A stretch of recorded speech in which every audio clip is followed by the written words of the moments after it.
Good morning, everybody. My name is Jennifer Bernstein, and I'm the president and CEO here at the New York Botanical Garden. The New York Botanical Garden is located on the ancestral homeland of the Lenape, Delaware people. We honor them and acknowledge their displacement, dispossession, and continued presence. Today, we will celebrate 3 years of the African American Garden curated by Dr. Jessica B. Harris.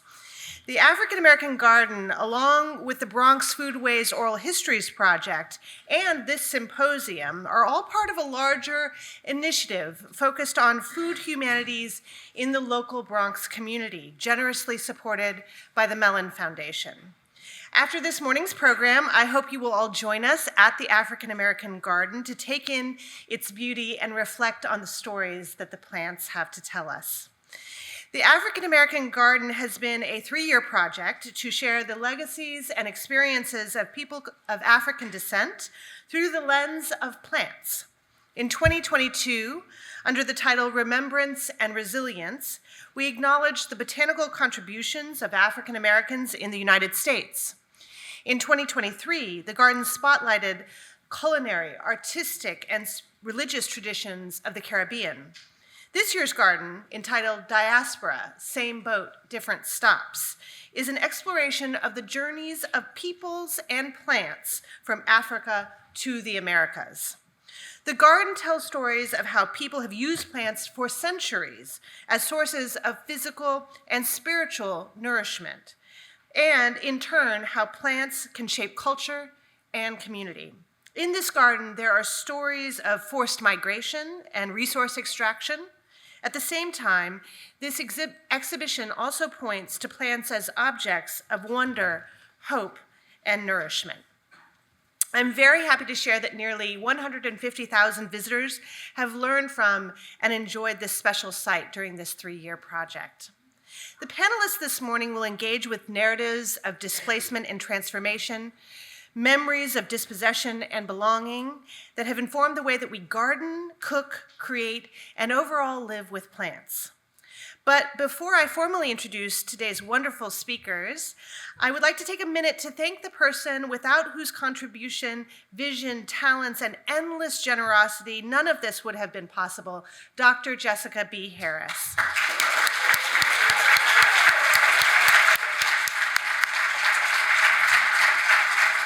It is impossible to put into words how much we have enjoyed working with you in these past 3 years, Jessica. And I think now we're only beginning to understand how much we have learned from you, how much we have grown from listening to you in conversation with others, from your collegial spirit, from seeing you come up with brilliant ideas in the middle of any meeting or lunch, and from admiring your kindness as we sometimes ask ourselves, sometimes out loud, sometimes privately, on such occasions, how are we going to do that?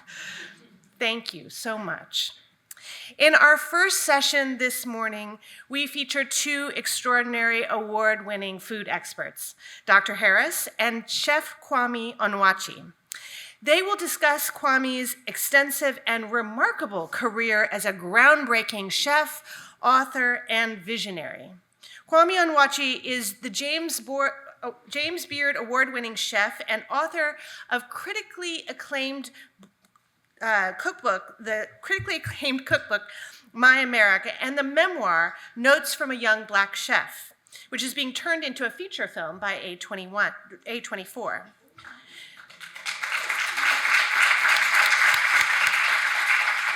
Kwame has been named one of Food & Wine's best new chefs, Esquire magazine's 2019 Chef of the Year, and is a 30 Under 30 honoree by both Zagat and Forbes.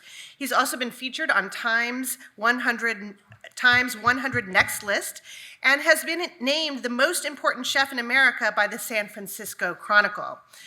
Kwame currently serves as Food & Wine's executive producer. His restaurant concept, Tatiana, opened at the Lincoln Center in November 22. Good luck getting a reservation. Since its opening, it has had numerous top accolades, including the #1 restaurant in New York City by the New York Times, the one to watch by the world's 50 Best Restaurants and La Liste's World Best Restaurant list. This year, he partnered with the Salamander DC Hotel to open his newest restaurant concept, Dogon. Dr. Jessica B. Harris is America's leading scholar of the food and foodways of the African diaspora and is the curator of the African American Garden. She received the James Beard Lifetime Achievement Award in 2020 and was named one of Time Magazine's 100 Most Influential People of 2021. In the same year, her book, High on the Hog, was adapted into a Netflix series, which won a Peabody and an NAACP Image Award. In its second season, the show features an interview with Dr. Harris in the African American Garden here at the New York Botanical Garden. Dr. Harris also serves on NYBG's Board of Trustees, for which we are most grateful. After this conversation, we will have a wonderful panel titled Lessons from the African American Garden, which will feature a group of experts who have been advisors to Dr. Harris and NYBG's team. I want to thank all of them for their support in this institution-wide initiative. Dr. Scott Alves Barton, Isha Gutierrez Sumner, Henry Obispo, Dr. Maricel Priscilla, and Kenneth Walker. Now, please silence your cell phones and join me in welcoming to the stage Dr. Jessica B. Harris and Kwame Onwuachi.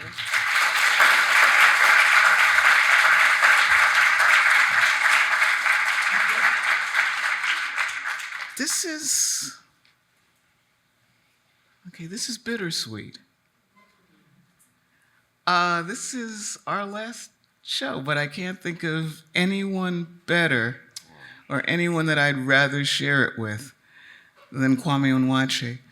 The thing that's interesting is it's the first time I've had in this seat someone whose mom and I have dined without him and not at Tatiana.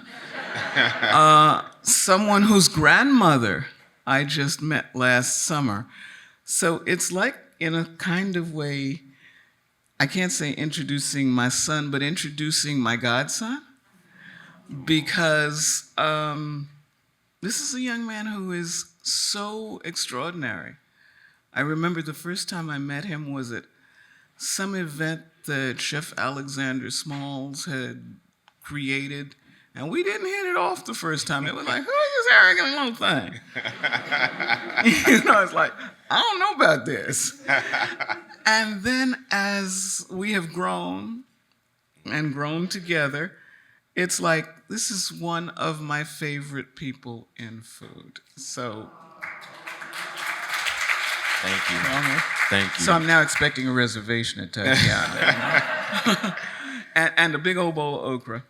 Anyhow, those of you who've been to more than one of these may have finally gotten the fact that I ask the same questions of all of our guests. So with slight inflections, let's get started. Let's do it. Okay. At our garden in the Barnsley Beds, the African American Garden Diaspora, our subtitle is Same Boat, Different Stops, because I think that talks to it more than anything else. We started with sugarcane and tried to create a series of gardens that would pay homage to the diasporic experience. How would you, who have lived in many corners of the diaspora, define an African American diaspora garden? How would you divide it up, and what plants would be your must-have plants? Oh, it's a tough question to answer. Take your time. Because how long is this panel? It's gonna be about 30 minutes to think about this question. I grappled with that. I read the question backstage, and for me, knowing the history of this nation, I think anything you put in that garden is African American or African, because it's the people that tended the land, and the people that knew it the most. So many things came through that passage, from rice to okra to watermelon to peanuts, things that are synonymous with American culture, started in Africa. And you can't really talk about American culture without speaking on West Africa. So I think anything that we grow here can be an African garden. I wish I had talked to you about that 3 years ago. Yeah. It would have been easier. Yeah, yeah, exactly. Yeah. So I think, yeah, you have your cliche things, but I would probably break it up into medicinal purposes, because I think that's how we grew our food anyway back then. Okay. And I must add, just for a second, sorry to interrupt, Kwame has yet to visit the garden, so he doesn't know that we do have a bed devoted to medicinal plants. Wow, look at that. Should have hired me to do this shit. No, I'm just kidding. There you go. There you go. I'm ready to retire. He's just more expensive.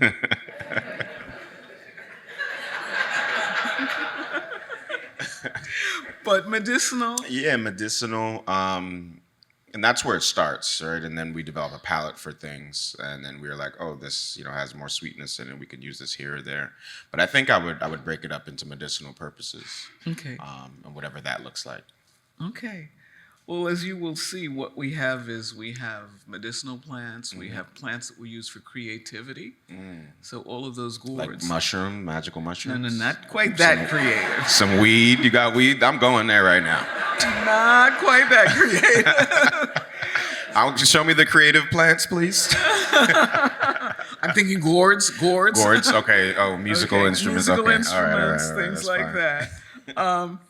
But you've mentioned okra, watermelon, rice, peanuts, which is an anomaly because they are New World, but went to the Old World and then came back to the New World. Any other must-have plants? Any ones that we might not think of? I mean, if I was doing it also for cooking purposes, definitely okra. We talked about that, but agusi. Okay. Yeah. Mustard greens, amaranth, sugarcane for sure. Yeah, some As you will citrus see, trees. our garden starts with a sugar cane. And it was this year and last year. Last year it was just the perimeter. Last year was all about the Caribbean. This year we actually made a passage into it because a sugarcane plantation forest, if you will, is very different from the perimeter than from the interior. Oh, really? So this year we allowed people to walk in because the light blocks out. It gets very ominous. Oh, wow. And the sugarcane fronds are like razor blades. So, they will cut you. Oh, no. Sugarcane is evil. Wow. This is definitely a garden in the Bronx. Cut you. Never heard of that shit He before. grew up in the Bronx, y'all. It's Puerto a Rican homeboy sugar talking. canes. He grew up in the Bronx.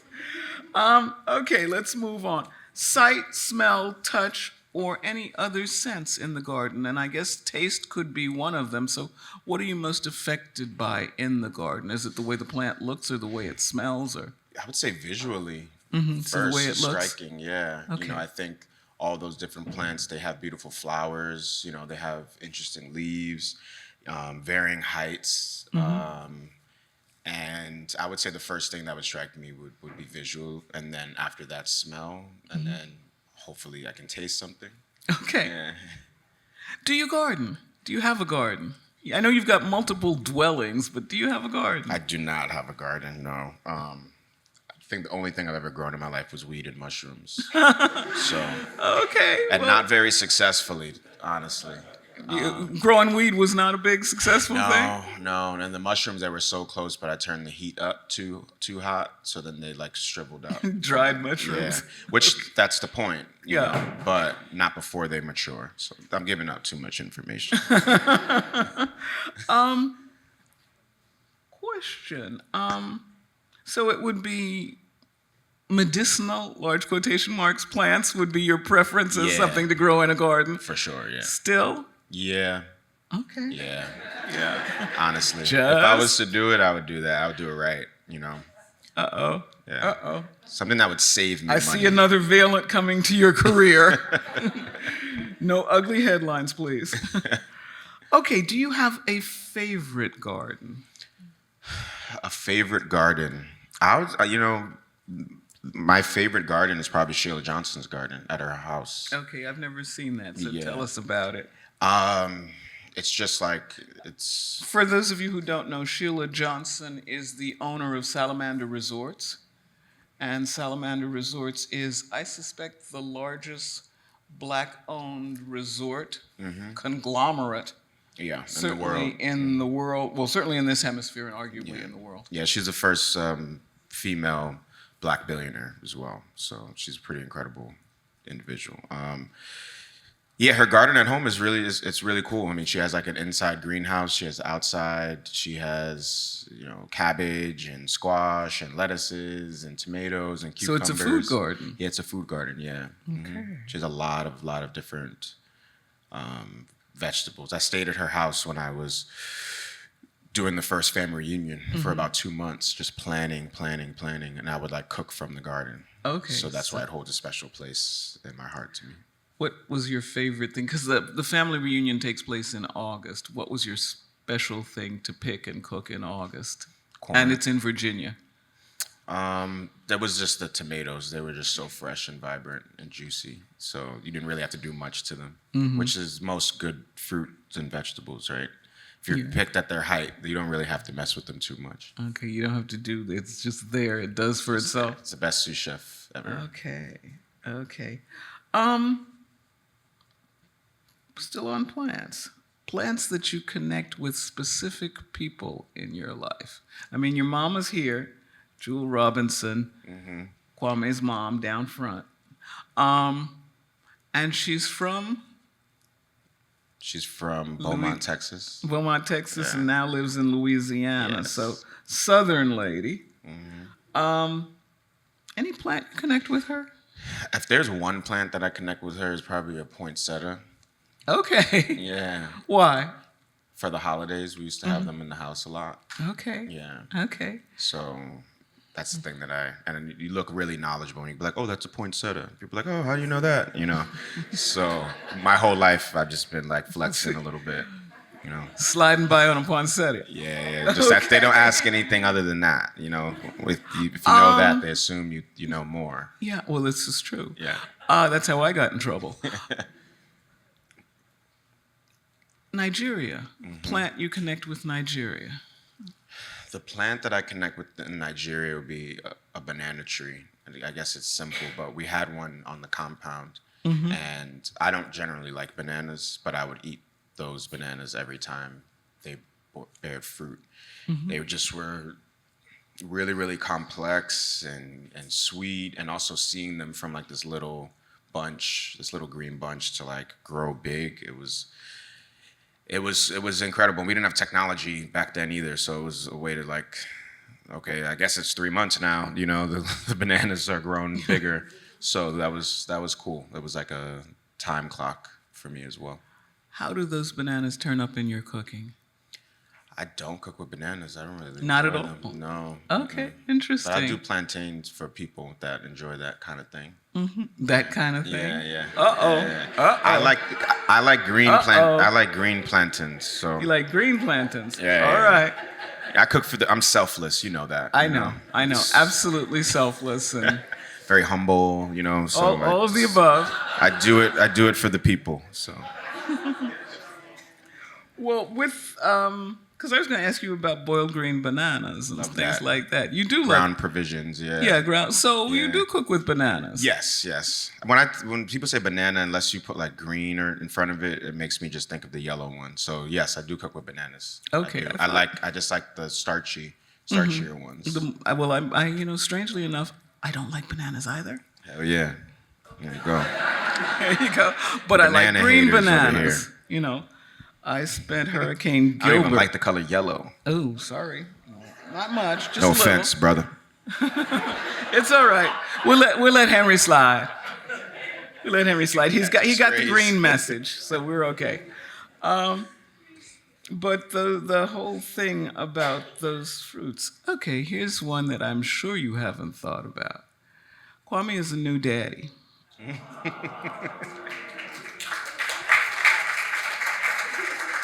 Kwame just became a new daddy about a month ago, and it's a lovely little baby girl. Yes. What plant would you pick for her? Ooh. What plant would I pick for her? What would you like for her to have as her plant?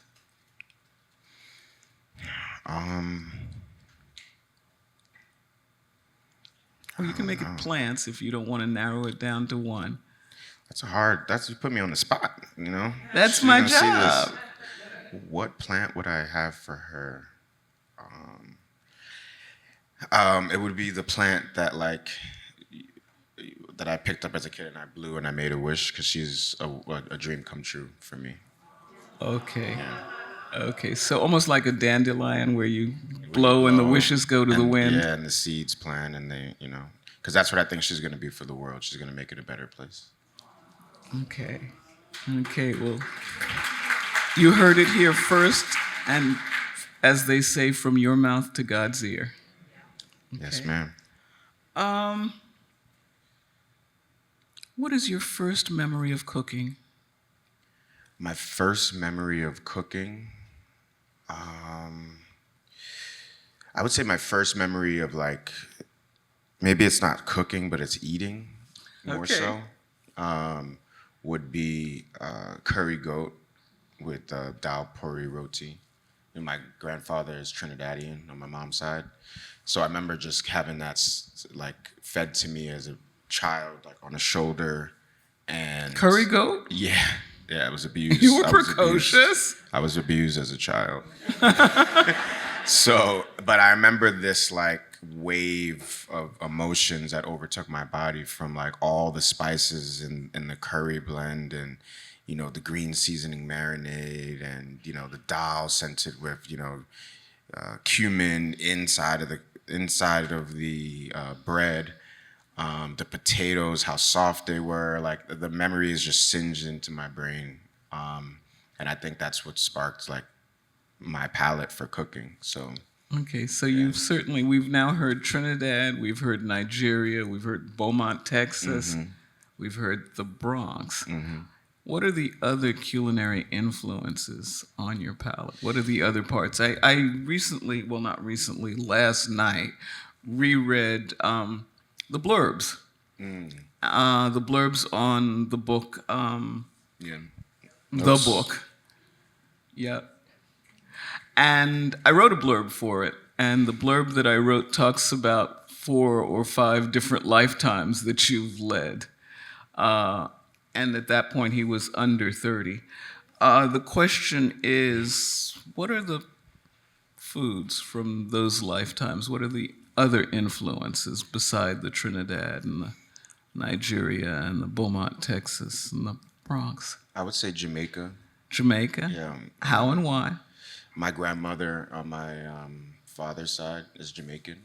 Okay. And then I grew up between here, the South Bronx, and 233rd, where there's a lot of Jamaicans over there.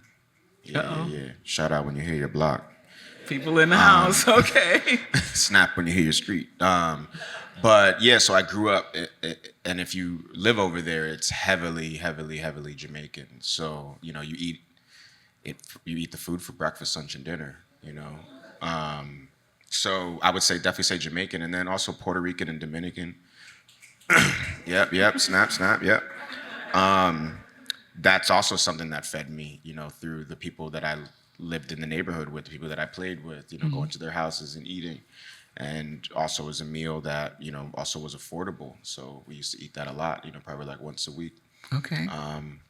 So definitely those cultures, I would say, form a lot of my decision-making and cooking and crafting menus. Okay, yeah. So those are things that we would see reflected one way or the other, if we could get into Tatiana.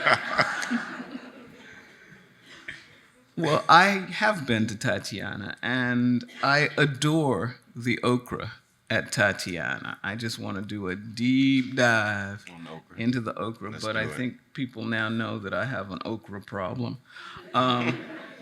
It's on my stationery. And I must say that for some of my friends, the okra, because every time I mention okra, usually if I lecture people, I get what I call the okra face. People go, But for some of my friends, the okra at Tatiana has been a game changer. They're like, oh my God, it can taste like that? Yeah. It's like, so do you have a favorite plant-based dish to prepare, other than that okra? I'm gonna be honest, I don't eat a lot of vegetables at all. The world's easiest interview, y'all. Like, at all. That dish I created extremely hungover, and my staff they were like, we need a vegetable. We have nothing on the menu. And I was like, all right, give me some okra and some honey. And we did it in like a second. But with Dogon, I intentionally pushed myself to create a lot of vegetarian dishes and vegan alternatives. So my favorite dish that I prepare at Dogon that's vegetable forward is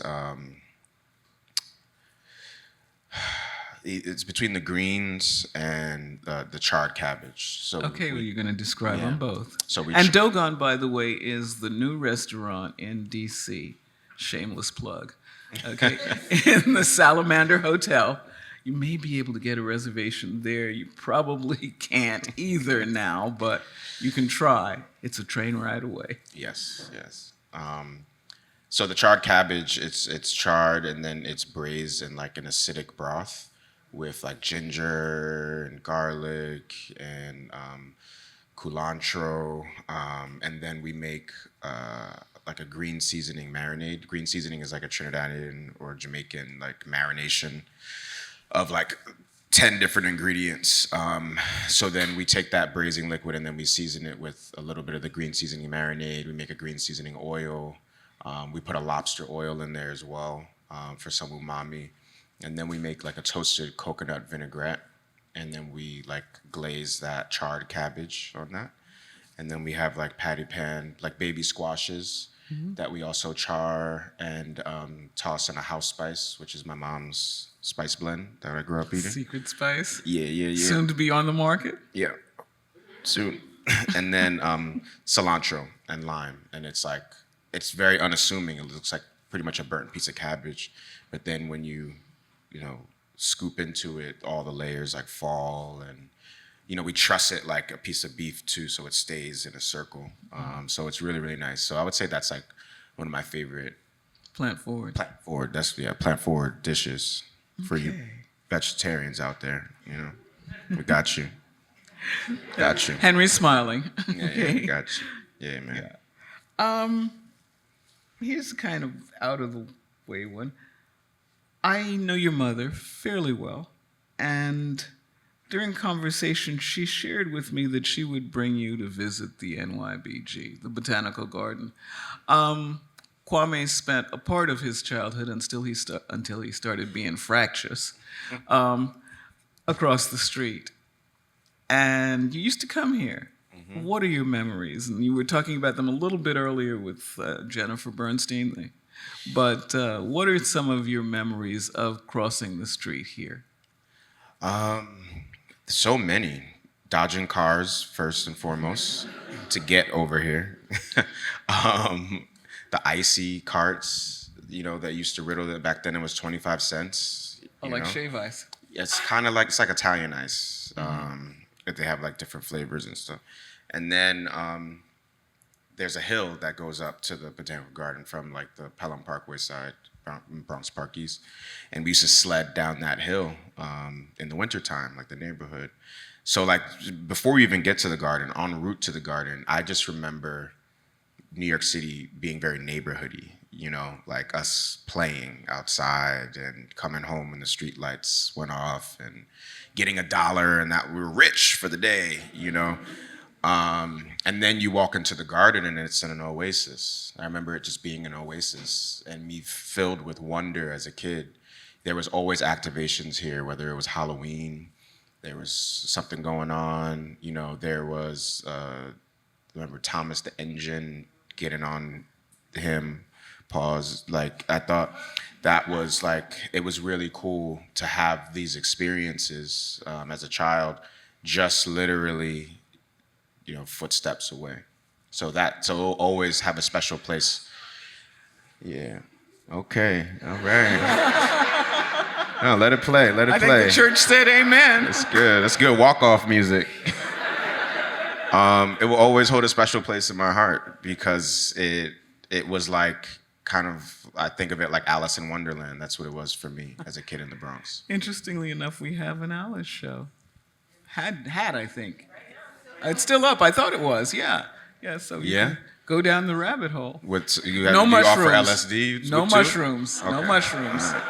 No mushrooms. You will not be eating that toadstool. And you won't ask Alice when she's 10 feet tall. That's a thing for older people. I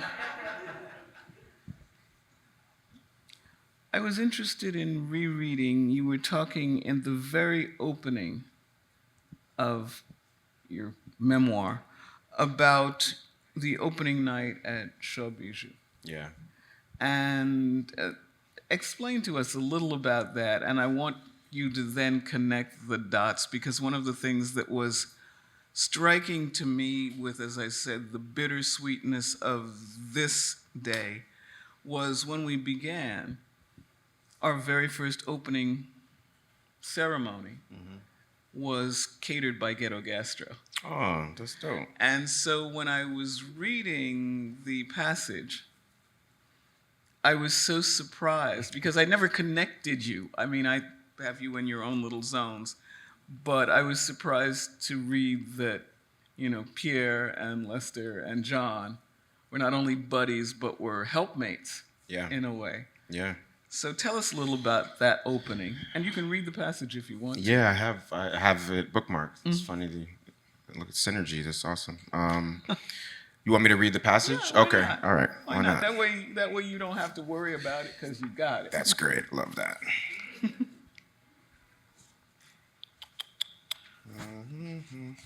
Oh.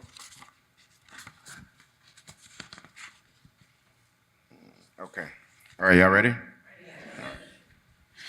There's so many moving parts, from staffing and training to menu development to purchasing ingredients, that I shouldn't even be at the museum tonight. But it's too meaningful an opportunity to pass up. One of the lines of attack that pisses me off the most in the backlash against the Shaw Bijou is the objection that I haven't paid my dues. To all the morally outraged critics who say I haven't, I want to clap back. What were the brutal days working for little or no pay at blue chip kitchens like Per Se and 11 Medicine Park, if not paying my dues? What was hunching my shoulders down toward the cutting board to weather the abuse of a fire-breathing chef, but an act of supplication to the fine dining gods? Maybe it's that I'm too young.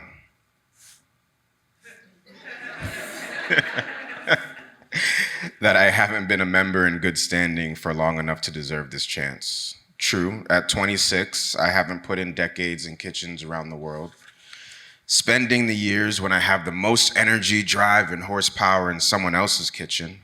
I haven't waited to be summoned for my big moment by a tap on the shoulder from a mysterious, benevolent stranger. But it doesn't work that way where I'm from.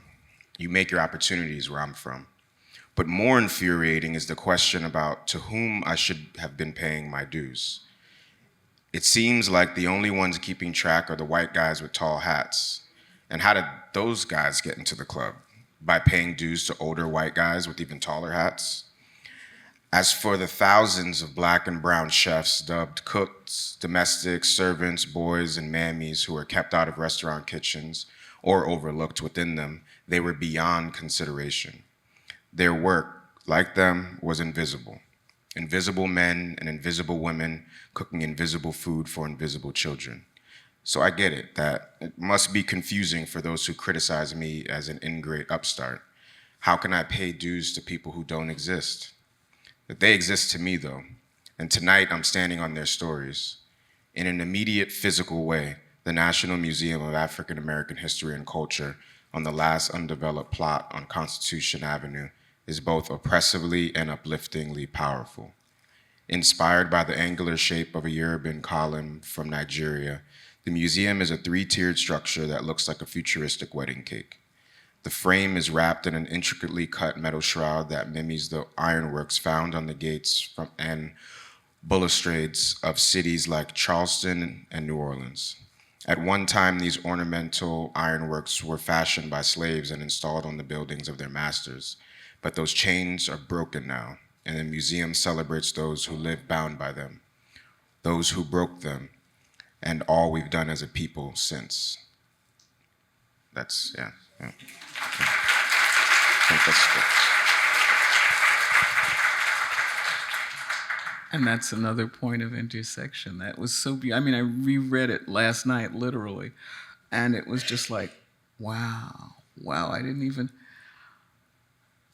even connect necessarily with that. But what he says is that while he was doing that, Pierre, Lester, and John rolled in, kind of unannounced, to give a hand. Yeah. Cooking at NAMAC, as it's called, the National Museum of African American History and Culture, and I don't know if you know this, I curated the cafeteria there. No, I didn't. It's incredible. Yeah. Food's good there too. Yeah. So the problem there is that the director's dining room doesn't have a kitchen. So that you're cooking all up and down the hallway and everywhere because somewhere along the line in the construction of it, the penny didn't drop for folks. Maybe we need a kitchen near the dining room. Yeah. Because they were thinking of it, I think, more as a conference room than as an entertaining space. So what Kwame talks about is the community of young African American chefs. And for want of a better term, and I don't think it is a good enough term, but the collegiality, dare I say the kinship, people do and come and show up for each other. It has been my singular privilege to be invited to the event that Kwame curates for Food and Wine, and I think I was even there maybe before it was Food and Wine. But Kwame does an event in Middleburg, Virginia, at the Salamander Hotel called the Family Reunion. And the Family Reunion is just that. It has become something. The tagline is, come as friends, leave as family. Yeah. It's beautiful. And it is that. Any of you who've gone to any foodie events, if you've been to Aspen, if you've been to South Beach, if you've been to any of them, they do what I despise, which is there's this kind of new thing that came in, and I'm old enough to remember when it came in. You get a glass in one hand, a plate in the other hand, and you circulate. Well, you can't eat because you got a glass, and you can't drink because you got a plate, and you just sort of stuck there in the middle of that. The Family Reunion blows that up. You sit down, you have communal lunch. Yes, you have tastings at dinner and things of that sort. But it is an event not exclusively for, but celebrating African American chefs and bartenders and culinary creatives in one way or the other. And if you can, it's not inexpensive, but nothing Kwame does is inexpensive. Remember the Shaw Bijou question? It was like, why would you pay $185 for an X-course meal with a new black chef that we don't know? Nothing Kwame does is inexpensive, but everything Kwame does is worth it. Thank you. So with that, if you get a chance, it's an amazing event because it is what happens when you get to celebrate in community. And so what the subtext of that panel, and I'm going to segue from that into our garden, what the subtext of our garden is about creating and honoring and celebrating that community that doesn't get celebrated. And I think that's why your restaurant has hit a vein, a nerve in not just the African American community, but in the community at large. But equally while the African American garden has hit a vein, a nerve, because they are one of, if I may parallel them, the few things that celebrate that which has never been celebrated. And just to correct, Tatiana was named the #1 restaurant in New York City by Pete Wells, not once, but twice. I think that's unheard of. So, Thank you.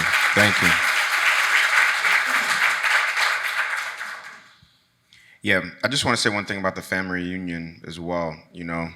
For me, the family reunion, it was something that I wanted to do because there wasn't anything like it. It wasn't like selfishly like I want to be the first to do. It was like I want to see my friends, and like when I go and do these events, I'm the only token. It's only one or two of us they invite, so we don't get to see each other as often. But the other cultures, they're high fiving you. Oh, saw you last week, buddy, at the other one. They always see each other. So I wanted one that we can all see each other. But also, I got my black job at executive producer for Food and Wine magazine, which was the first black executive at Food and Wine, and I wasted no time. What do you want to do? I want to do a black event. That's what am I here for? Let's do it, And I think all of us can do that in our own spaces and not be afraid to like ruffle feathers or lose our job or whatever. There's plenty of black jobs out there, all right? And that's the next president of the United States, that's an executive producer of Food and Wine, that's whatever. So don't be afraid to get in there and just make change immediately. That was the first project I did, and I did it in like 4 months of me getting that title. Okay. So that's all I gotta say about All right, that. yay for the black job. Yeah, black jobs, yeah. Okay, I think we may have some time for some questions from the audience. Are there any? And I don't know that we have a mic, so I can pass mine and shut up for a minute. This means that now you have to go take the mic around. I'm good with that. Good morning, and thank you so much for that.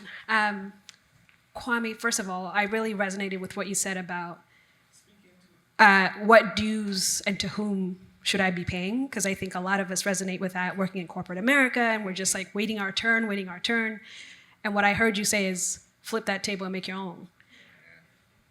What was the first moment where you said, I want to cook for a living? And what was that thing that you ate, that experience that you had that you said, I want to do this? I kind of grapple with that. It's hard to pinpoint. My mom's a chef, so I grew up helping her with her catering company, so like at a young age, I was like, this is what I want to do. And I think I moved away from it as I got older and wanted to do other things. And then when I had to provide for myself, I took a couple jobs and it was terrible. I just didn't enjoy it. And I knew I didn't want to live my life like that. So cooking just didn't really feel like work. And once that moment clicked, it wasn't a dish, it wasn't, an event I did. It was that feeling where I was like, oh, I remember exactly what it was. It was like I was cooking and trying to perfect this cheesecake, and it was like 12 hours went by. And I was like, oh, I wasn't listening to music. Like I wasn't on my phone. Like I must really enjoy this. This is what I'm gonna put all my attention into. So yeah, you're welcome. Anyone else? No? I have a question. What's the first thing you want your baby girl to taste? Success.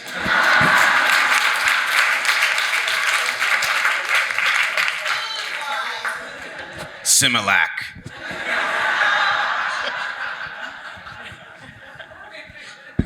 My mom's gumbo, though, honestly. I want that to be singed in her brain as like gumbo. Yeah, because that to me is the perfect dish ever created on God's green earth. We have a question over here, up here. Hi. So when I think about the African American garden, it shows so much history of resistance through food. And I know across the diaspora, the Black radical tradition is one of resistance. And so I wanted to know, how does that resistance show up in your creative process when coming up with different dishes or just cooking different meals? Sorry, I was not. It sounded so educational. I thought that was for her. Sorry, I'm an English. So can you just say it again? I'm an English All I heard major, was so dishes. I was like, oh, shit. I'm an English major, my fault. Yeah. So like, you know. Yeah, thank you. Say shit like my fault, like, and we can, all right? Just try to rephrase it for me now. All right, so like.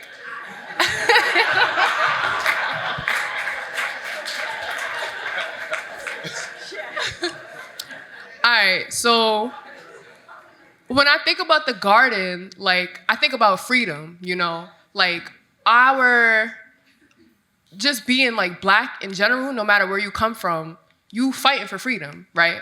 And I just want to know how that fight for freedom shows up in your creative process when creating your dishes. Yeah, it shows up in all of my dishes, honestly. I think, food, like fashion, it was a way for us to control something and own something. And I really think about that when creating dishes for a menu. What am I trying to say? My mantra is if a dish tells a story, it has a soul. You're not just cooking for perfect seasoning, which is a prerequisite. Like you're cooking to share something with someone. So I want to make sure that I am saying something with my food and not just like, oh, let me just put a steak on the menu. It's a layup. No, why don't I do a steak with some A1 truffle sauce because Black is amazing. And you're not going to tell me that we can't put A1 on our steak, but I'm going to create it in a dope ass way so it resonates with you, So that food, I feel like the same way of myself. I try to be authentically myself. So in rooms that my people can't get in, they're not looked at as different. They're not looked at as like, oh, well, Kwame's one of the good ones. It's like, no, Kwame talks the same way. And he's excellent at what he does. That doesn't mean that someone who speaks the same way or speaks a certain way shouldn't be treated with respect and like a human being. So I feel the same way with food is what I try to do. So that's the answer. Chef, I have one more question up here. So, Questions only, no comments, ma'am. Oh, thank you. Sorry. Yeah, thank you. so what magic words might you have for young people? Because in our community, the stereotypes of cook and farmer are negative. A lot of our young people just don't want to do that, and in a lot of instances, it's because they just don't know. In your case, mom was a chef and a caterer, so you felt comfortable in the kitchen. Our kids are introduced to McDonald's, and that's not cooking. I love McDonald's, by the way. It's my first job, but I get your point. I think, all kids don't have to get into cooking, and I honestly wouldn't even suggest you do it. It's a lot of work, but I would say follow your passion and stick with something, no matter what it is, and try to just give it your all and understand that it's going to be difficult, it's going to be hard, and push through. But, also, kids can't really do that without mentorship. So I would speak to the parents more than I would speak to the kids, because I can tell a kid something and they're gonna wanna go to McDonald's right after I tell them that. But the parents are the one that really have to instill. The parents are the one that nurture the seeds for the future. So I probably would have some words for them more than the children, because you're only a kid once, so, have fun, eat McDonald's, do whatever you want. But who's gonna be nurturing you and guiding you in the right direction, so. And I'm going to piggyback on that a little bit, just because I think if people know the history of it, we have always been farmers. There wouldn't be any farms, because we have always been cooks. We didn't get called chefs, but we were cooks. And I think that from my point of view, the honor and the dignity of that needs to be impressed as well. People stopped being cooks when they could get other jobs. Chef Joe Randall, who most folks don't know, but who is one of our founding chef fathers of the contemporary age. Church said amen loudly. Is someone who has a partial answer to that. We stopped being cooks when being cook went from being a blue-collar job to being a white-collar job. That's when we stopped. That was a change. It was a change made by the US Census Bureau. I don't remember what the year was. Do you know, Scott? Okay, but it is in recent memory. It's when chefs started making money is when black folks stopped being chefs. Up until then, we were.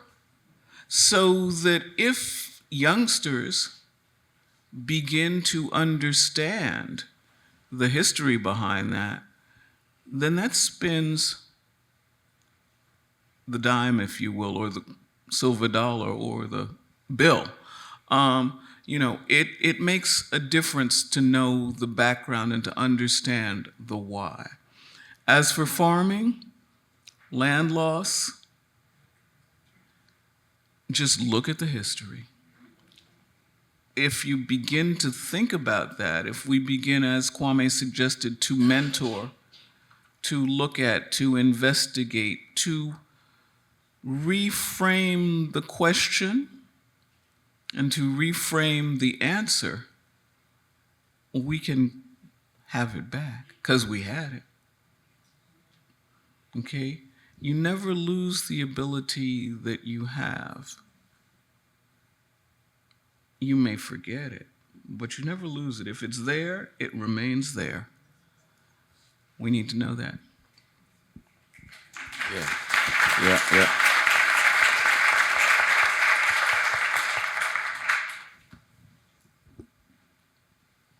Any other questions? I'm seeing a... okay, we've got 1 and 2, and then I think we'll end it. Hi, how are you? Good morning. Good morning. Such an honor to hear the conversation, and thank you so much. Like the first question that was asked, that segment about like paying dues and just kissing up to certain power structures also resonated with me, coming from the fashion industry and also now transitioning to art.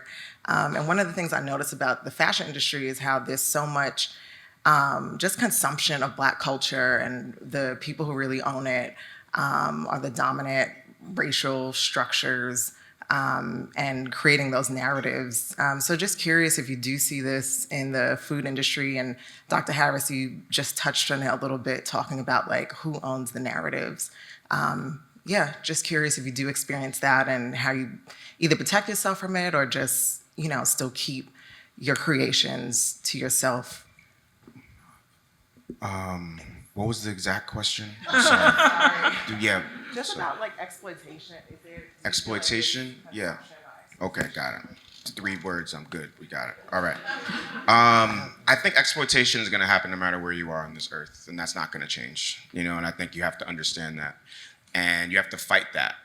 You have to fight that. You have to fight yourself from succumbing to the pressures that it comes with if you want to be excellent. And that's it. We don't have to metaphorically pay our dues, but we cannot forget to be excellent at the same time. So you have to still pay your dues in terms of like education and learning. That doesn't have to look like how other people are saying it. There's not one right way to do something, but you can't forget to be excellent, and you have to push through that. That's the only way. No matter where you are on this earth, you can't forget to put in the work. You can say the system, but you have to be excellent if you want to be great at anything. And I would add to that,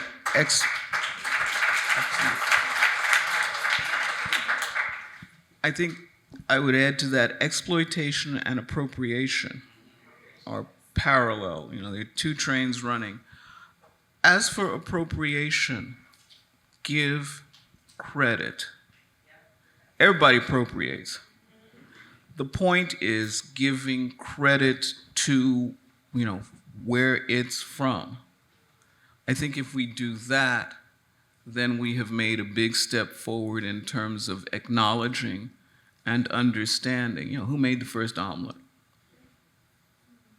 Somebody copied that. Okay? But if we give credit, then, and I'm not saying that a menu has to look like a bibliography, but we need to acknowledge and, acknowledges a simple thank you. And it's an honoring. And it's what we all too often forget to do. Yes. That's our last question. Yes.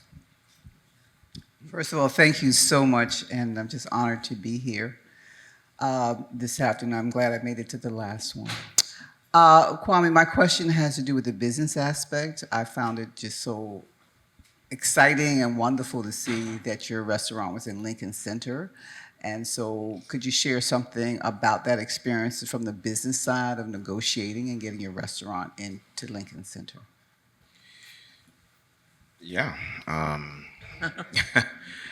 Don't know if it's going to be what you want to hear, but okay. All right. Yeah. So, they called me, and, they were renovating Lincoln Center due to the pandemic. So they had a chance to put a new restaurant in there.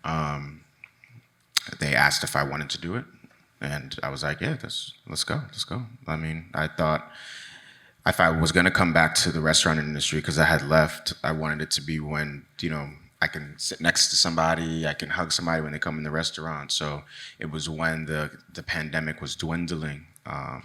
And so I said yes, and then I had to present the concept, and I toyed with it for a while. I was like, man, in Lincoln Center, this could be a layup. I can just do like steaks and salad and sandwiches. There's lots of foot traffic. I'm gonna have the theater crowd. I'm in Midtown. And I was like, whoa, wait, that's not how I do things. Like, let me try to tell a story here. Let me look at the land. What was here before? When I looked it up, it was old San Juan Hill. It was the Afro-Caribbean, Hispanic community, that was pushed out for Lincoln Center to be there. So I was like, all right, what would be here whether Lincoln Center was here or not? They'd probably be eating oxtails here, right? There would, there'd be some pollo guisado or something here, some pinchos, I don't know. So I presented to the board, and I was like, this is what I want to do, Afro-Caribbean cuisine. And they were like, what is that,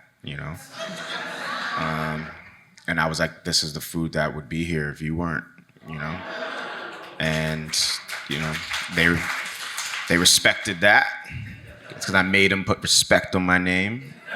So you gotta fight no matter what in these rooms, and don't forget to be excellent at the same time, So I did a tasting and blew them out of the water, and that's how Tatiana was born. But I had to fight every step of the way. I had to fight to name it, put my sister's name, because I wanted a black woman's name on the side of Lincoln Center. I had to fight for the music,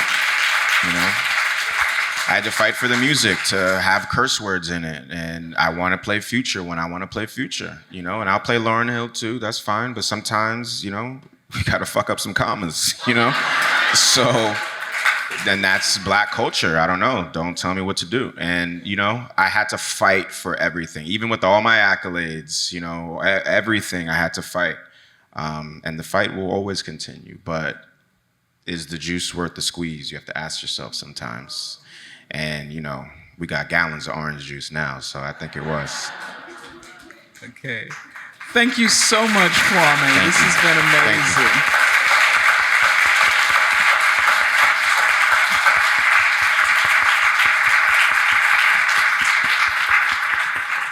Ladies and gentlemen, Kwame Onwuachi, and now we are going to move on to part 2 of our morning, which is going to be an extraordinary panel. Many of you have been to the African American Garden.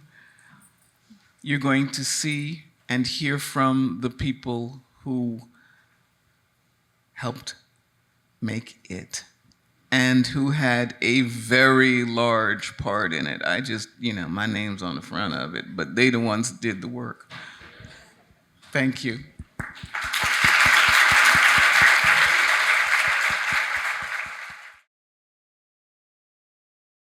Thank you all for being here. My name is Lucas Martekian. I'm the director of the Humanities Institute here at NYBG. And before I introduce our panel, please join me in thanking Dr. Jessica B. Harris and Kwame Onwuachi again for such a fantastic conversation.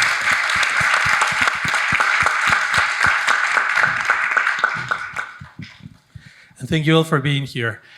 We now have 5 remarkable speakers to discuss the topic of our panel, Lessons from the African American Garden. All of the panelists here have served as advisors to the project, as Dr. Harris said, contributing significantly to the garden's curation and care. They have spent hours and hours passionately considering the plants that should grow in the garden and the stories that they should tell. And that's how we reach almost 200 plant varieties, meeting after meeting.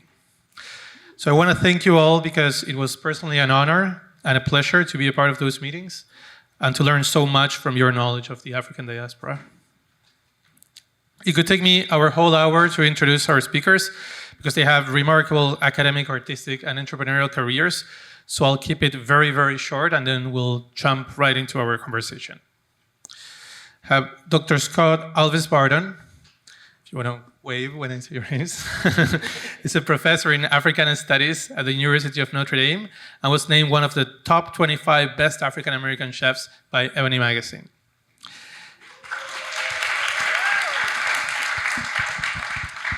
Isha Gutierrez Sabner is a Garifuna artist, chef, and author.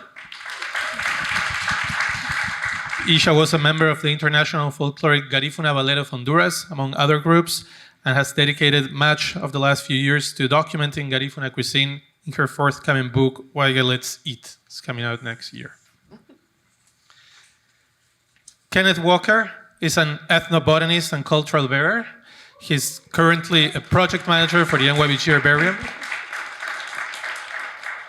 Thank you, Ken, for being here. Henry Obispo is the founder of the United Business Cooperative based in the South Bronx. He's the winner of the Thrive Competition Award from the New York City Economic Development Corporation. And Dr. Maricel Priscilla is an award-winning culinary historian and chef, and a widely recognized expert on Latin American cuisine. Her book, Gran Cocina Latina, was the James Byrd Foundation's Cookbook of the Year in 2013 when it came out. So I have many questions for all of you, but the first one is, what was your experience like working as advisors to the African American Garden, and what can you tell us about that process? Whoever wants to start. Are you starting with me? We can go anyway. What was the experience like? Well, for me, I think all of us had our individual experiences. For me, as an individual, it was my first time being part of the conglomerate. And I came in thinking, let me say this. I'm from Honduras, so I come from a tropical country. Tropical weather every day. We have a garden, like our village is a garden. We don't purposely say this particular area is a garden. The whole village is a garden. So when we were speaking about being part of the committee, I was like, what is this gonna look like, sound like what am I bringing to the table? You know, kind of questioning myself, like, what am I going to add to this that, you know, these experts already don't know? So I came in and I lent an ear. I wanted to listen in first. And of course, everyone would come up with amazing ideas. And I don't know the name of scientific name of plants. So that was a challenge for me, because I know when I see a mango, I know a mango, I know cassava, you know, I know my yams, my plantains, but these guys were like a list of like the scientific names. And I was like, okay, let me look this up on Google. But they were really amazing because even though the garden focused on the scientific names of plants, they also understood the colloquial, which I brought to the table, I think, because I focus on colloquialism of what we who we are as an ethnicity and as people. And when we brought all this together, the experience, for me, it's been such an amazing experience, not only because we created a garden together as being people from different walks of life and different diasporas, but because we were able to speak the same language, although it was different at first, but we ended up speaking the same language and manifesting and seeing the same, how would I say this? The conclusion, the result, the end of the work was the same. So our languages became one, and it manifested in the garden, which I invite everyone, if you haven't seen it, for everyone to come and see it before it closes, because it speaks to you about the theme, which was different boats, you know. Yes, here it is. It's different, but it's the same stops. It's the same language, and it was the same ending, where we all saw what the garden is about, which speaks about all of us, all of us. So picking up on what you said, when you asked that question just now, I reflected about the time that I want to say thank you in absentia to Kay Sellers and Barbara Corcoran, as well as Jessica, who invited me to this project about 4-ish years ago to do some of the ideation. And around that time, I was working on a board of a Black arts group called Indigo Arts Alliance in Portland, Maine, that we were working on a Robert Wood Johnson grant that, in the humanities, that had the ability to talk about gardens. And one of the members was an ethnobotanist on that crew. When I mentioned this space, NYBG, she got hostile. And so this is the archive of settler colonial identity and their appropriation, as we heard in the last panel, and you can't align yourself with that environment. And I was like, why not? Why can't we reframe the dialogue? Why can't we look at what's existent there, use the archive, which Kay was very helpful to show me, because I'd never been in the bowels of this space to see the library and see all that it has to offer to us. And the researchers who've been given fellowships to be here to try to, and at that time they were all dealing with things within the Latin and African diaspora, to say, yeah, it's our turn to make a change here. And so for me, this was an opportunity to really start a conversation, and as the Mellon Grant specified, to work within this community. And even though I've come to events that honored Frida Kahlo and other artists that reflect the Americas, the people who live in this neighborhood, like Kwame talked about living across the street, weren't coming here in great droves. And the very first year I saw families, Nigerian, Caribbean families, delighted because, as you just said, they come from places where these things grow. They saw themselves in the plants, in this harsh environment of New York City, and they realized that they are present and they have a space here and they are being seen. And whether that was in the activations at the garden that I participated as a chef, or making rubber stamp bags that had tropical plants on them, everybody saw themselves, and that was so, and still is, so dear to my heart.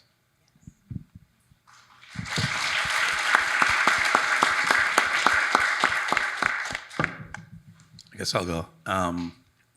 Wow, this garden, it's such an incredible privilege to be in communion with every single person here, with Dr. Harris, and also the folks that run the Edible Academy, Toby, specifically, who they also should be up here, because Toby and Brooke really were, are responsible for a lot of what you are going to see, or what you've seen also. And it is Toby who now brings me to this group because I have been engaging with the garden for several years since the opening of the Edible Academy. I had been working with that team because they wanted to extend sort of an arm of the garden into the community. And some of the people that were heading that were now doing outreach to the community. And so they reached out to me. We spoke about possibilities and how we could weave in community and community voices. And so for several years, I was engaging at the Edible Academy. And specifically because I wanted to focus on food production and really thinking about the cultural reference of food. And so many of the cooking demos that I would do there would be specifically tying it to the historical context of food, but also plants. And specifically for me, because I launched a farm project called Reborn Farms here in the Bronx, and that has to do with almost 12 years of work on the ground, focus on food justice and food access. And so for me, it was really just everything that I do in the community to now engage it here at another level, because it was this framing of not just referential components of the transatlantic slave trade, of the diaspora groups throughout the hemisphere, but really how it all ties into the Bronx. And being from the Bronx and the South Bronx, it's very important that an institution like this great institution ties it back into the people here. And so this garden, what it's done in its 3 iteration is really narrating those experiences, where the first year is the African American experience, the second year the Caribbean experience. And for me, I felt so connected to these experiences because, you know, growing up in the Bronx, as you know, in the South Bronx, everyone lives together. There is no separation when it comes to ethnicity. It's really a massive Afro-descendant population. And so you end up knowing of each other, and you don't appropriate, but you now take on other aspects of these cultures while you celebrate yours. And the African American Garden is a great representation of that, to the point that this year, being diaspora, it is the ultimate celebration, and the Bronx is the representation of that diaspora by 94% of its population.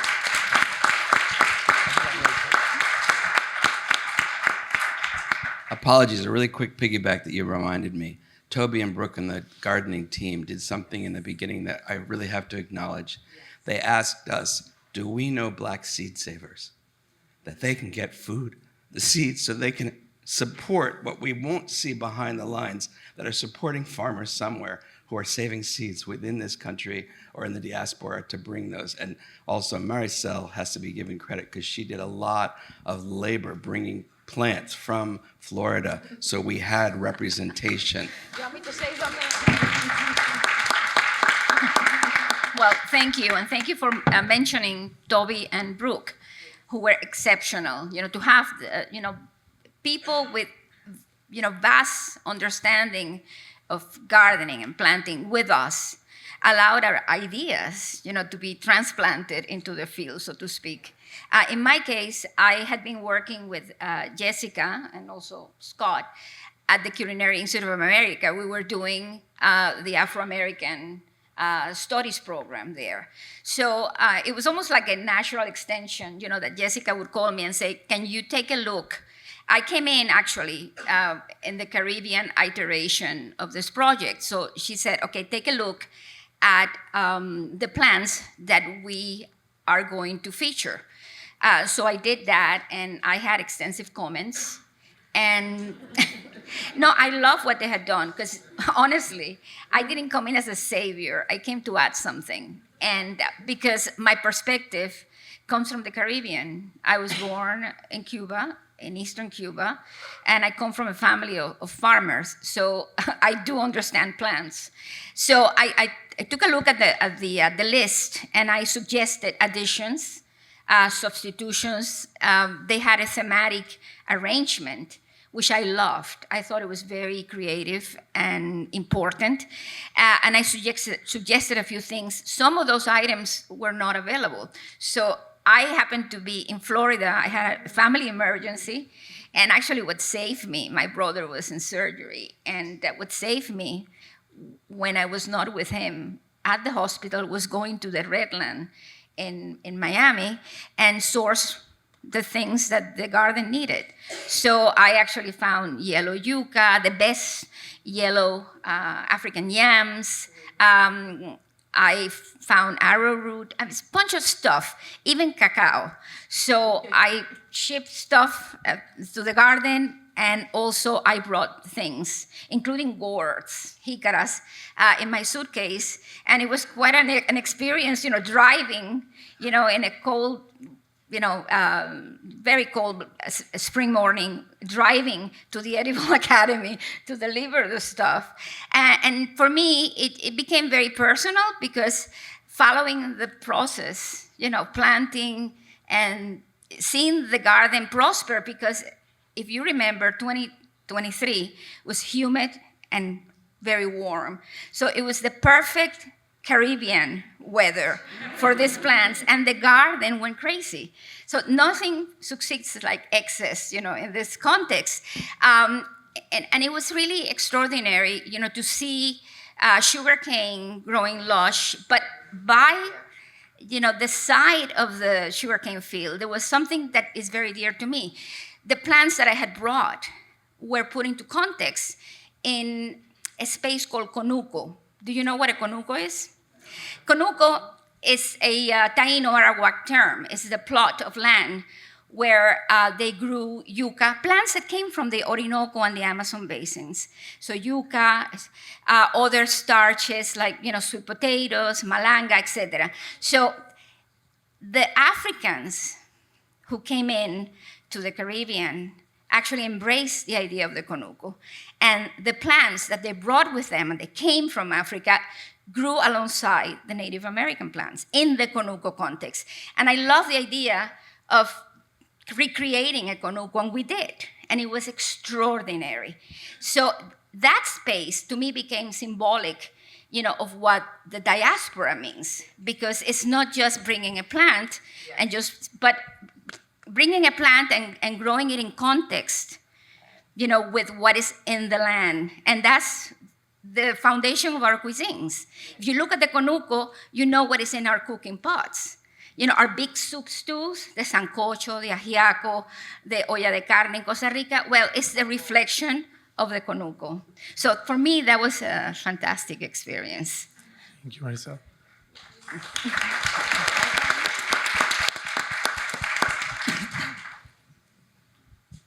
For me, the garden was both very challenging and very rewarding. How do you capture identity in plants? How do you, especially in the space that we have provided, the African diaspora, the history of the African diaspora in the Americas is so rich and so beautiful. And so trying to navigate which plants get included, which stories get included, was something that was, I think, challenging for all of us, wanting to really talk about the richness of that history. I came into this project during the second year, the Caribbean Gardens, and I really have to thank Barbara Cochran, I have to thank Vanessa Sellers, and all the people who made this possible, Jessica Harris, and as well, some of my mentors here at the New York Botanical Garden in ethnobotany. Barbara Cochran reached out to Dr. Michael Balick, who's renowned for his ethnobotanical work in Belize, and Vanessa Sellers reached out to Dr. Ina Vandenbroek, who's renowned for her work in the Caribbean and Jamaica. And they pointed to me. They said, this is someone we believe will be beneficial to your project. He's from the community, he's from the Bronx. And, it's been magic since then. And really, the African diaspora is not only rich, but it's so interconnected. Before, many of the enslaved who came to New England not only came via Africa, but came up from Brazil, came up from Jamaica. You know, we constantly think about, you know, the transatlantic slave trade as this, you know, east to west phenomena, without realizing how people traveled along these routes in the Americas back to Africa and then back to the Americas again, you know, continuing to enrich these traditions. And so really trying to capture that and finding ways through the plants to capture those stories of interconnection, you know, was something that was really important to me, especially in hopes of being able to have my community feel reflected in this space. Thank you, Ken. And I should say that Toby Adams is waiting for us at the African American Garden, but Brooke Lawrence said he's somewhere sitting in the crowd, so if you want to wave, Brooke, go ahead and mention it. Thank you. So, Maricel, you mentioned that you and Scott have been involved with the African American Garden for some time now. So, what are the most important changes that you've seen in the garden from one year to another? Well, in the first year, I think that we were embarking in a Caribbean tropical adventure. You know, so we pivoted from the first year into something very tropical, and that presented challenges. But I saw the team really overcome all difficulties and actually succeed through excess, because I think we planted too many things together. I love the editing process, though. So it happened, and I have seen the editing become tougher this year, because this year we had a different theme. We had the diaspora, so it means all of the Americas. And we started thinking very carefully about the themes in each bed, because we could not have that exuberant, you know, feeling. Yes, it's good to have an exuberant feeling, but also you have to understand that the process is very interdisciplinary, and this is like contemporary museography. You know, museums are becoming, you know, more, when they curate an exhibit, they do it from different perspectives, and this is exactly what the garden has done. You know, more community-oriented to begin with, which I think is important, thinking about the Bronx as a space. To me, that was, you know, very pivotal. But also, understanding that something like the African American Garden cannot be done just thinking about botany. It's not an exercise in just, okay, let's plant these representative plants from all of the Americas. No, let's think about history, anthropology, ethnobotany, religion, art, including literature, because, you know, the garden has started, you know, having poetry in these major exhibits. I remember being here for the Alhambra exhibit, and I cooked medieval food for that. And I was right next to a poem by Garcia Lorca, and that was way back. So, but the garden has continued that, and it was beautifully integrated into the Afro-American garden. So I see all these disciplines coming together to create a multi-layer platform for a theme that is so important. So in our meetings, I have seen our growth. At first, since I came in, you know, as an editorial kind of advisor at first, in the second iteration for me this year, you know, we met constantly. And we come from different worlds. We're all different people united by the diaspora, regardless of the color of our skin. And we all were opinionated and lively and vocal. And Jessica was like the ultimate curator and editor, kind of distilling the best of our ideas and organizing us and, you know, taking us to a steady path for success. So for me, having you know, somebody like Jessica with such vast experience, kind of shape and mold, you know, this wildly different ideas that we all brought to the table was an extraordinary process. And I think this is the way, you know, gardens, museums should do exhibits. You know, they should have a diverse board of advisors, and it has someone with a strong personality, strong voice, shaping things, you know, in the proper format. Thank you. Scott, Like Maricel, you have been involved with the African American Garden for a while, but this is the first year that Brazil, which is one of your areas of scholarly expertise, is represented in the garden. So I wanted to ask you, why do you think that this inclusion is so important in the African American Garden? It's a good question. Well, one of the things that happens and has happened since the Treaty of Tordesillas is we have this continent that has Iberian influence, but sometimes they forget there's Portuguese influence within that, from that Iberian Peninsula as well.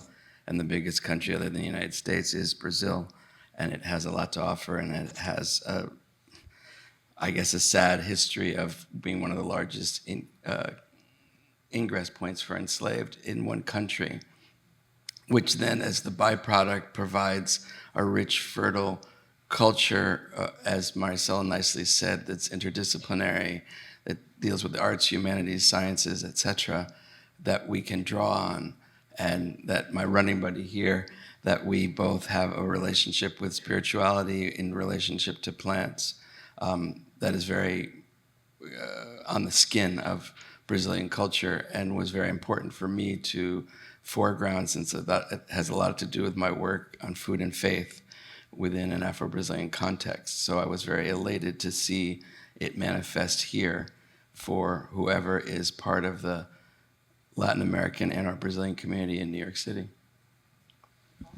Thank you. And similarly, Isha, you're an expert in Garifuna culture, from dance to foodways and cuisine.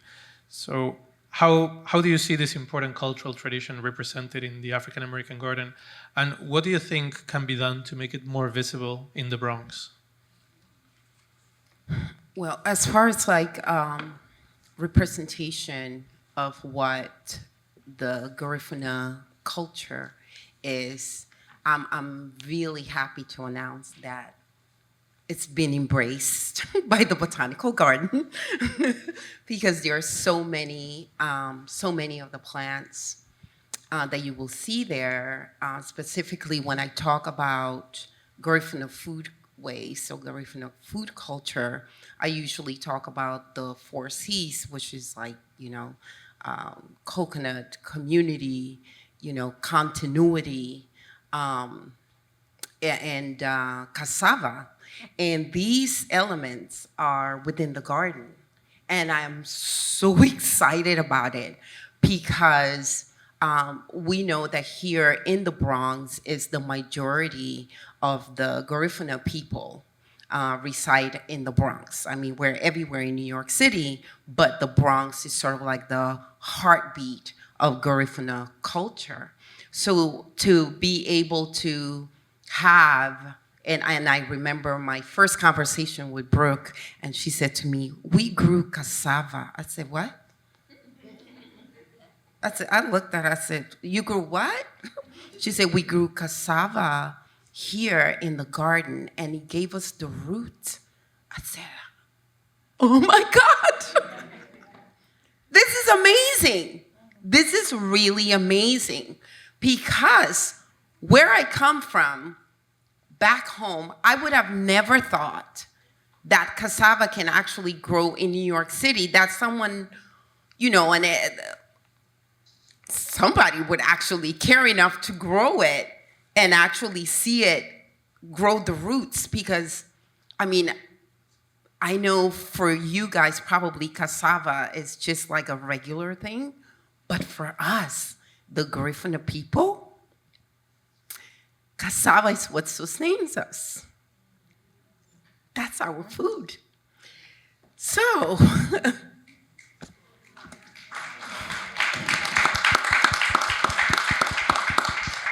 when I saw the cassava at the garden, I was more than elated. I was hopeful. I was hopeful not only for my community, but I was hopeful for the continuity of the Garifuna people in the United States of America. The continuity must go on because that's what makes us thrive as people, regardless of where we are in the country. And the fact that the Botanical Garden in the Bronx embraced that part of the culture and brought it to the garden, I am forever grateful.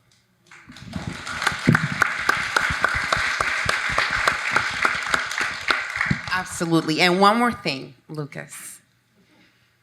What else can we do? You're saying to probably showcase or let people know. And I would definitely say continue to reach out into the communities, the organizations. I know Henry mentioned that the way he came into this whole process was that the garden reached out to him as someone in the community that's doing things to prevent hunger. And I would definitely say continue to do that, because you guys did that same thing with me. And yes, I am forever grateful, and I'm happy, very happy that yucca, thank you, Brooke and Toby, can grow at the Botanical Garden in New York City. And grow like a jungle. And grow like a jungle. Now we need to make cassava. Thank you, teacher. So, question for Kenneth now. Kenneth, besides being an ethnobotanist here at NYBG, you're also a musician. And Kenneth actually recorded the music that you can listen to when you visit the Bed Creativity in the African American Garden. So I wanted to ask you, how are music and plants connected for you in this project and in your life more generally? The connection between music and plants is intrinsic, especially for Black and Indigenous cultures. You know, music is, it's not just a social form of enjoyment, but it's a way of sharing knowledge intergenerationally across cultures. You know, and so I think Scott mentioned archives. And as an ethnobotanist and as a researcher, archives are important. They allow us to dig into the past. But how do you dig into what never made it into the archive? You know, and music, especially the songs that we keep alive in our traditions, are just these rich sources of biocultural, of ethnobotanical knowledge, you know, of our food systems, of our cultural systems, of our spiritual beliefs. You know, Scott also mentioned sort of the spiritual connotations that these plants have. You know, when studying plants in music, you know, these food plants even, it's impossible to divorce them from their spiritual connotations. You know, in Caribbean musics, you hear rich assemblages of Caribbean fruits, you know, but usually in reggae music, these are the products of Ital philosophy. You know, it's enriched by the religious and spiritual traditions that abound in the Caribbean. And so, you know, thinking about the cultural systems that once, you know, maintained African culture, the griot, you know, song is a way to recapture that communal knowledge about food, about plants, about spirituality, and to really, you know, to disseminate it back into our communities, across, you know, to our children. You know, my love of plants comes from my grandmother, you know, and that's also where I developed my love of music. You know, we would dance bomba y plena, and in those bomba y plena sounds, we would hear all of this, you know, rich, you know, los cafetales, los platanales, you know, the places where the Maroons had to hide in order to preserve this culture and to deliver this culture to us in the present day. And so music, you know, is my answer to how we begin to ethically study, you know, plant relations and plant knowledge. Thank you. Hey, Lucas, can I just answer him? So this week in my class, I'm teaching a class on market women on both sides of the diaspora.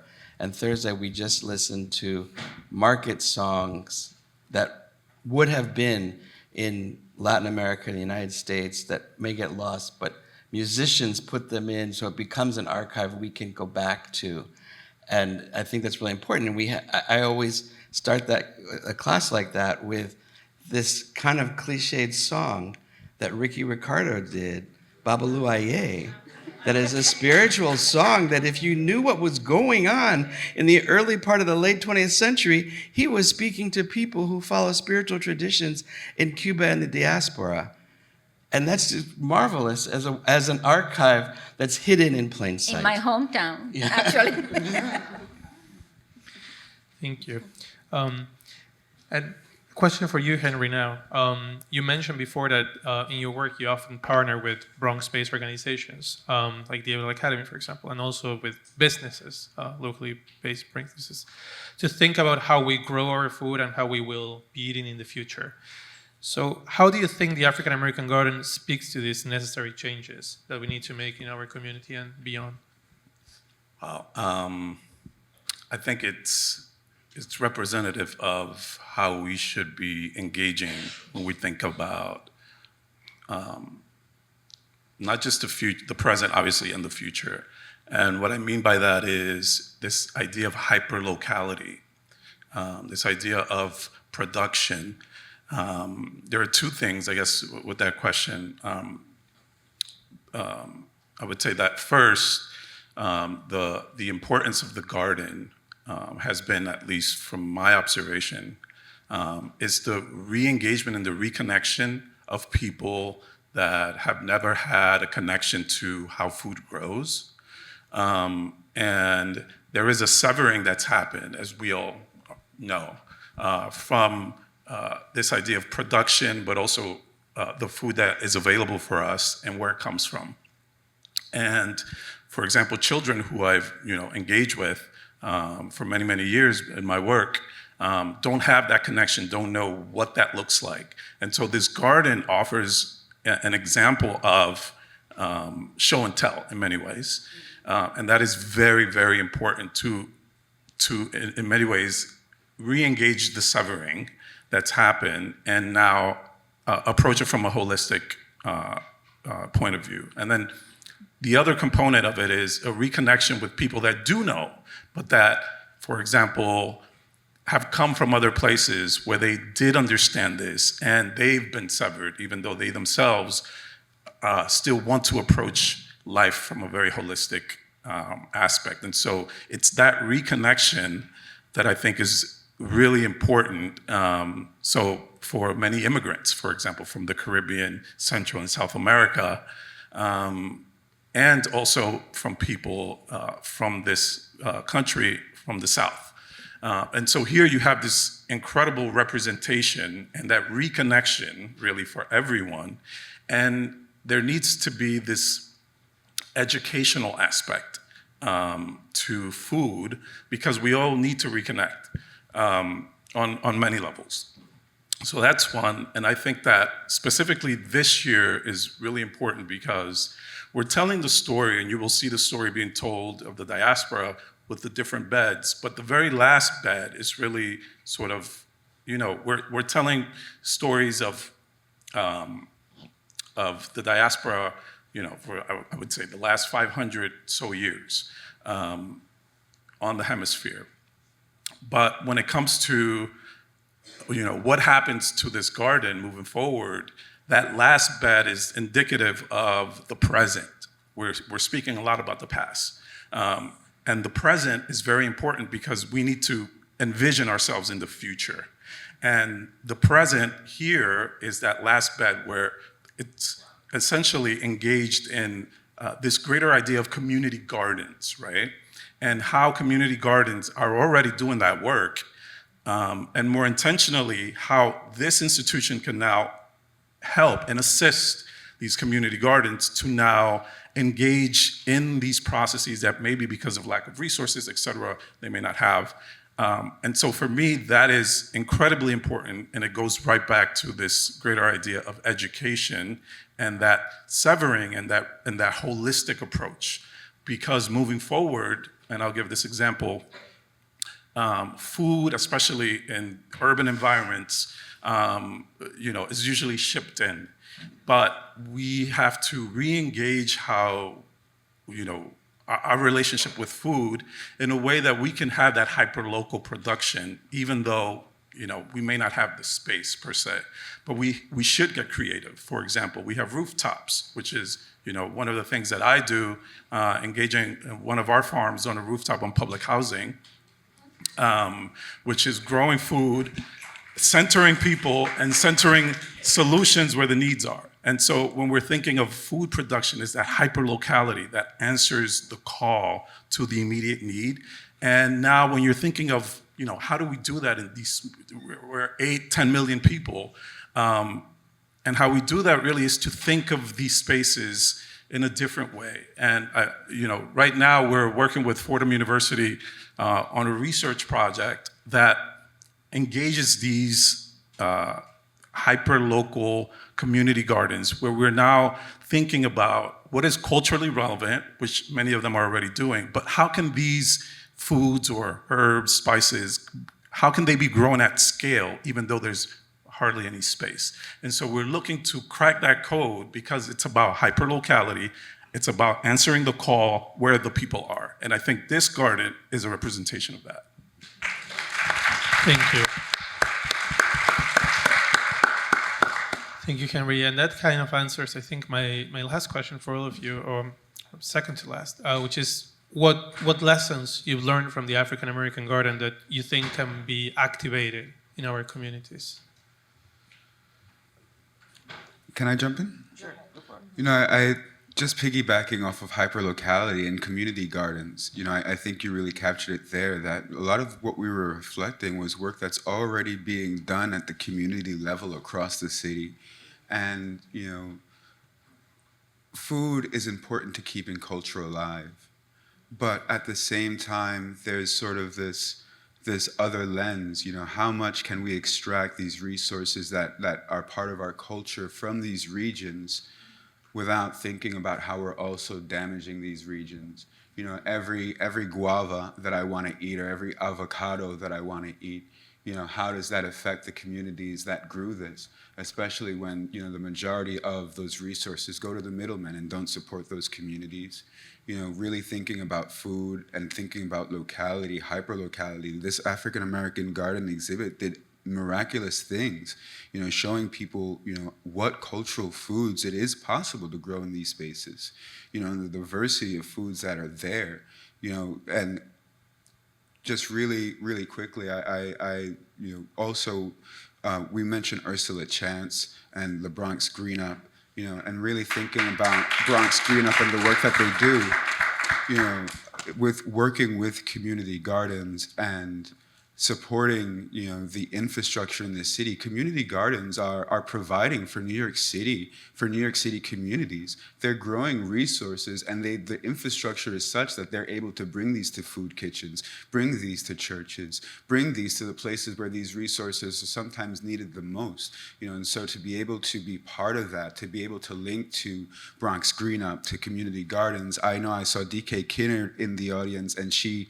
runs the USDA Bronx is in charge of the USDA program for the Bronx, and is extremely influential in the community garden scene, and was able to create dialogues between community garden members about some of these crops that they wanted to see represented in our garden.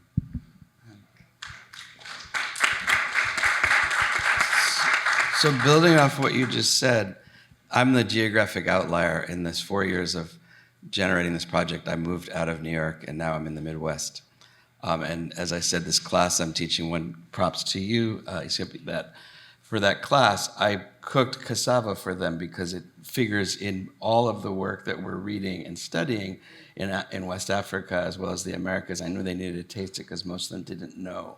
And for their midterm, and this all comes out of doing this work, and this is what I'm trying to say, they have to interview somebody who's a cook or a gardener, preferably a black woman, to get an understanding of this person who may not be seen, but is integral to their food that they're able to put on their table or in their mouths or buy to create food from.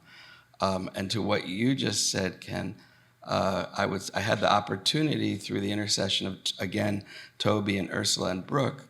I'm part of a project called Common Ground that is bringing art, food, and conversation into community. And Karen Washington helped me to plan a dinner here that was the 18 of the Black and Latin multicultural gardens in the Bronx who had defied Bill de Blasio's mandate to not gather during COVID and kept their gardens open and have a regular Zoom meeting, but they hadn't all met each other because of what COVID did. So we had this meal that was beautiful, and I'm sorry I can't tell you the name of the caterer, but he catered it not only what you'd expect in relation to Black and Latin foodways, but also in terms of our health, of people who could be pre-diabetic or have heart issues, so that the way he used ingredients, spices, sugar or not, was helpful to maintain a continuity within our health. And so all of these different people, white, Black, Latin, what have you, Asian, came together and shared a meal that all came out of this garden project. And I know that in my own research, I've always looked kind of from a peripheral view at botanicals, because there's so much to do when I just look at faith-based practice around food.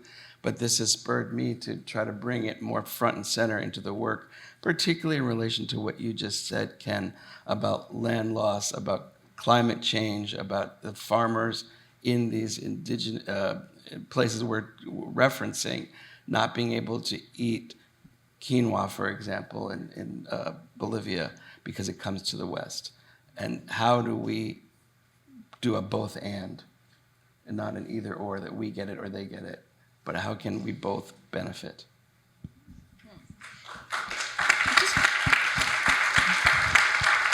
I want to mention my own situation. I live in New Jersey, Hudson County, densely populated, mostly Hispanic. And what I have seen are small, gardens with the tomatoes and the greens, but also, with Latin staples. But we do need community gardens. So you guys, you need to come and help us. We need community gardens, but I believe that we do not have them because we're not a food desert. The markets in Hudson County are unbelievable. You can get just about anything from Latin America that you want. In my case, I have a little backyard. I'm very close to the waterfront in Weehawken, and I'm very lucky. But I have been growing capsicums since 2002. I don't have an ornamental garden. I have an edible garden. And I use edibles as ornamental plants everywhere. This has been something that I started doing way back. And I learned a lot from the tropical staff here at the garden, Francisca Cuello, on how to use tropical edibles as ornamentals, fantastic ornamentals. But I grow about 300 varieties of capsicums. I grow bitter melon on trellises. So in the summer, my garden is is a piece of tropical paradise. And I proselytize people. I tell them, what I do, because I think this is the way to go. In my front garden, I have capsicums and ornamentals that are edible. So I think this is the way to go in some communities. Thank you for that. I have one last question for each of you, and it has to be a 1 or 2 or 3 word answer, which is, what's your favorite plant in the garden? I'll go the guava plant. And I know it's one word, but I have to expand on this. Last year, because it was so drenched, it rained almost every day last summer. The fruit and the mangoes, they just exploded out of nowhere. And, it just so happened that there was this massive guava that, 1 week wasn't there, and then 2 weeks later, it was huge. And, obviously I didn't pick it, wink, wink.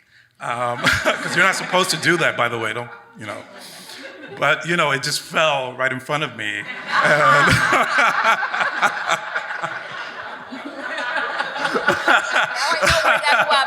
yeah, it was massive. Some of you had some, I'm not sure. You had some, I think. It was this big. Co-conspirator. And it was, oh my God, I reconnected to my childhood in the Conuco, in the Dominican Republic, at the age of 3, 4, 5.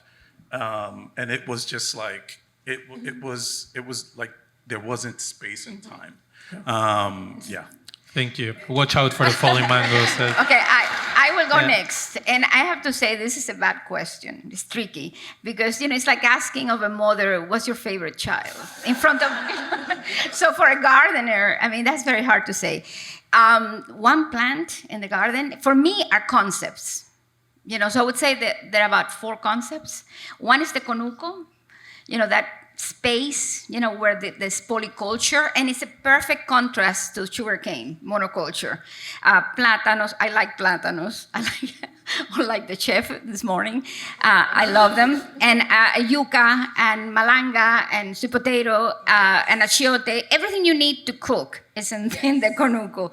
Then I would say that, if you look at... It's the 2, Marcel. Not 4. If you look at the conuco, it's in this, in the soup stews, everything is there. Yeah. But then we have a theme, which I love, is creativity. The creativity plot with the Crescencia cujete, the gourd, the Native American gourd, which is, very similar in size and look to the African butter gourd. But we fashion utensils to eat, to serve these big soups, with these gourds, jicaras, totumos, güiros, and also spoons. But then, let's keep there. No. The highlight, I would say the highlight, and it's something that happened organically, the azotea. Do you know what an azotea is? You'll see it in a minute when we go to the African American You'll garden. see the azotea. It's a central spot in the garden. It is a boat on stilts. Yes, you can. With kitchen plants and medicinal plants. That is a highlight. Yes. And then to culminate this, I would say we have cacao, the mother and father of all chocolate ever made. We have 2 cacao plants. And you know what? You know what cacao means? Cacao brought slaves to the Americas. But you know what? Cacao also gave them a plot of land so that they could cultivate cacao after emancipation and be free farmers, independent farmers who own the land. And also, now, cacao is peace because it's replacing coca in places where the African Colombians, for example, of Tumaco, are no longer cultivating coca, but they're cultivating cacao. So cacao is peace, and we have the plant of peace and chocolate in our garden. Thank you. And you're wearing one. I'll try to be brief. Scott, Ken, and Isha, please, I have 1 plant. I'm going to give 3 really quickly. The acquired taste of okra for some, that also calls Shango and Oya and the sacred twins, is very important to me. Malagueta pepper, which is not really seen that much in cooking and is also a sacred pepper that at one time was much more plentiful in use than the black peppercorn we have today. And like Asian, Southern Chinese food has mala, it gives a tingle in the mouth, so I recommend it. And then kola nuts, that at one point were in the drink that some of you like to drink, that is also has a spiritual relationship. So those are my 3. How do you pick just one? It's not possible. It's hard.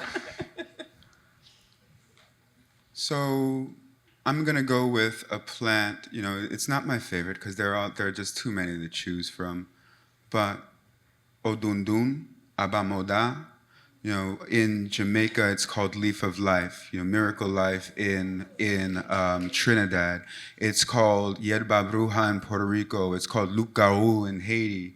And wherever it's used, it's important not only to food traditions, but to medical traditions and spiritual traditions. It's one of those plants. I grew up in New York City in public housing, and it was one of those plants that my grandmother was able to grow right on the windowsill. It's so important that people are growing them on their windowsills, on their table. They're keeping these traditions alive, even if they don't have access to plots of land, even if there isn't a community garden that they can walk closely to.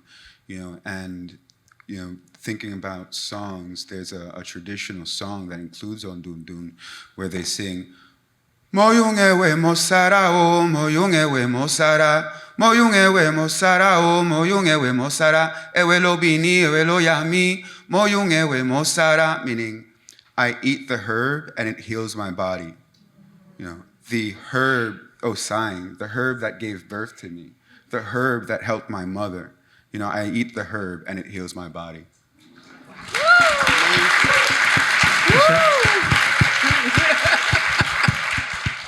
My God, amazing. I would say I have to go to Foodways and to the garden. And in the garden, there is coconut, there is cassava root, there is banana, there's coconut. And I did a presentation at the Foodways, and I cooked what we call tapo, which is a mix of all these things cooked in coconut milk, basil, served with fried fish. So I love everything in the garden. Thank you. Thank you all. You can now see what the planning meetings were like a little bit. You get a taste of it. We are now going to, there's trams waiting outside of Ross Hall to take us to the African American Garden for the closing ceremony. Please join me in thanking our panelists again.